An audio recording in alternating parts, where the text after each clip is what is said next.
രാഹുൽ മാങ്കൂട്ടത്തിൽ MLA-ക്കെതിരെ മൂന്നാമത് ലൈംഗിക പീഡന പരാതി നൽകിയ യുവതിയുടെ മൊഴി പുറത്ത്. 2023 സെപ്റ്റംബറിലാണ് രാഹുലിനെ പരിചയപ്പെട്ടതെന്നും വാട്സപ്പിൽ തുടർച്ചയായി സന്ദേശം അയച്ചെന്നും യുവതിയുടെ മൊഴിയിൽ പറയുന്നു. ദാമ്പത്യ ബന്ധത്തിലെ പ്രശ്നങ്ങൾ പറഞ്ഞ് രാഹുൽ അടുപ്പം സ്ഥാപിക്കുകയായിരുന്നു.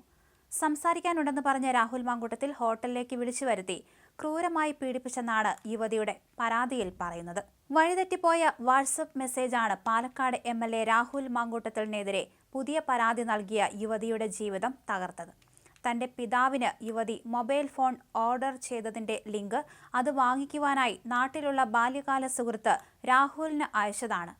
പണ്ടെങ്ങോ സേവ് ചെയ്തിരുന്ന രാഹുൽ മാങ്കൂട്ടത്തിന്റെ നമ്പറിലേക്ക് പോയത് ആ മെസ്സേജ് ആയിരുന്നു. ഉടൻ തന്നെ അത് ഡിലീറ്റ് ആക്കിയെങ്കിലും പിറ്റേന്ന് മുതൽ രാഹുൽ മാങ്കൂട്ടത്തിന്റെ നമ്പറിൽ നിന്ന് മെസ്സേജുകൾ എത്താൻ തുടങ്ങിയെന്ന് പോലീസ് FIR-ലെ അതിജീവിതയുടെ മൊഴിയിൽ പറയുന്നു. യുവതി ആദ്യം പ്രതികരിച്ചില്ലെങ്കിലും തുടർച്ചയായി മെസ്സേജ് വരാൻ തുടങ്ങിയതോടെയാണ് മറുപടി നൽകിയതെന്നും പിന്നീട് ക്രമേണ കുടുംബാംഗങ്ങളെപ്പറ്റിയും ജോലിയെക്കുറിച്ചും പഠനത്തെക്കുറിച്ചുമെല്ലാം രാഹുൽ സംസാരിച്ചു തുടങ്ങിയെന്നും മൊഴിയിൽ പറയുന്നു.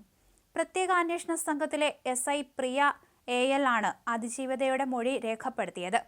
തന്റെ പപ്പയുടെ യങ് വേർഷനാണ് രാഹുൽ മാങ്കൂട്ടത്തിൽ എന്ന് മമ്മി ഇടയ്ക്കിടെ പറയുന്നത് കേട്ടാണ് TV-യിൽ അയാളെ ശ്രദ്ധിക്കാൻ തുടങ്ങിയത്. കാനഡയിൽ ജോലി ചെയ്തിരുന്ന തനിക്ക് നാട്ടിലുള്ള സുഹൃത്താണ് രാഹുൽ മാങ്കൂട്ടത്തിലിന്റെ ഫോൺ നമ്പർ തന്നതെന്നും യുവതി പറഞ്ഞു. അന്ന് അത് വെറുതെ ഫോണിൽ സേവ് ആക്കിയെങ്കിലും ഒരിക്കൽ പോലും കോൺടാക്ട് ചെയ്തിരുന്നില്ല. ആദ്യമെല്ലാം വളരെ കാഷ്വലായി വർഷങ്ങളുടെ പരിചയമുള്ള ഒരാൾ സംസാരിക്കുന്നത് പോലെയായിരുന്നു രാഹുലിന്റെ പെരുമാറ്റം.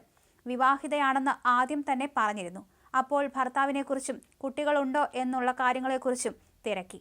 പിന്നീട് നിരന്തരമായി പേഴ്സണൽ കാര്യങ്ങളെക്കുറിച്ചും കുട്ടികളില്ലാത്തതിനെപ്പറ്റിയും ചോദിച്ചപ്പോൾ ഒഴിഞ്ഞുമാറി. നിർബന്ധിച്ചപ്പോൾ ദാമ്പത്യ ജീവിതത്തിൽ ചില പൊരുത്തക്കേടുകളുണ്ടെന്നും പറയേണ്ടി വന്നു. അപ്പോൾ ഹഗ് ചെയ്യാൻ തോന്നുന്നുവെന്നും എത്ര നാൾ ഇങ്ങനെ സഹിച്ചു കഴിയും എന്നെല്ലാം രാഹുൽ തന്നോട് പറഞ്ഞെന്നും യുവതിയുടെ മൊഴിയിൽ പറയുന്നു. ഭർത്താവിനെ ഉപേക്ഷിച്ച് തന്നോടൊപ്പം ഇറങ്ങി വരണമെന്ന് രാഹുൽ നിർബന്ധിക്കാൻ തുടങ്ങി. വിവാഹം കഴിക്കാൻ താല്പര്യമുണ്ടെന്നും തനിക്ക് കുട്ടികളുണ്ടായാൽ അവർക്ക് നല്ലൊരു അമ്മയെ വേണമെന്നും താൻ ഒരു നല്ല കമ്പാനിയൻ ആണെന്നും രാഹുൽ യുവതിയോട് പറഞ്ഞു. പിന്നീട് വാട്സപ്പിൽ പിന്നാലെ കൂടിയ രാഹുൽ യുവതിയോട് സംസാരിക്കാതിരിക്കാൻ പറ്റില്ലെന്നും എന്തിനാണ് നേരത്തെ പോയി കല്യാണം കഴിച്ചതെന്നും you will be my life partner എന്നുമെല്ലാം ആവർത്തിച്ച് പറഞ്ഞുകൊണ്ടിരുന്നു. 3 കുട്ടികളെങ്കിലും വേണമെന്നായിരുന്നു രാഹുലിന്റെ ആവശ്യമെന്നും താൻ നല്ലൊരു പിതാവായിരിക്കുമെന്നും രാഹുൽ പറഞ്ഞിട്ടുണ്ടെന്നും യുവതി മൊഴി നൽകി. പിന്നീട് ടെലഗ്രാം വഴിയായിരുന്നു ചാറ്റുകളെന്നും അയക്കുന്ന മെസ്സേജുകൾ ഉടൻ രാഹുൽ ഡിലീറ്റ് ചെയ്യുമെന്നും യുവതി പറയുന്നു. ടൈം പാസ് ആണോ എന്ന് ചോദിക്കുമ്പോൾ തനിക്കതിന് ടൈമില്ല എന്നായിരുന്നു രാഹുലിന്റെ മറുപടി.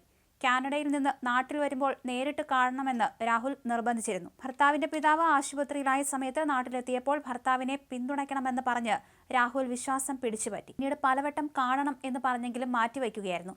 ഒടുവിൽ 2024 ഏപ്രിൽ 8-ന് തിരുവല്ലയിലെ ഹോട്ടലിൽ വെച്ച് കണ്ടപ്പോഴാണ് രാഹുൽ തന്നെ ബലാത്സംഗം ചെയ്തതെന്നും യുവതിയുടെ മൊഴിയിൽ പറയുന്നു. വിവാഹം കഴിക്കാമെന്ന് രാഹുൽ നിരന്തരം വാഗ്ദാനം ചെയ്തിരുന്നു. 2024 ഏപ്രിൽ 8-ന് എന്നെ തിരുവല്ലയിലെ ഹോട്ടലിലേക്ക് വിളിച്ചു വരുത്തി.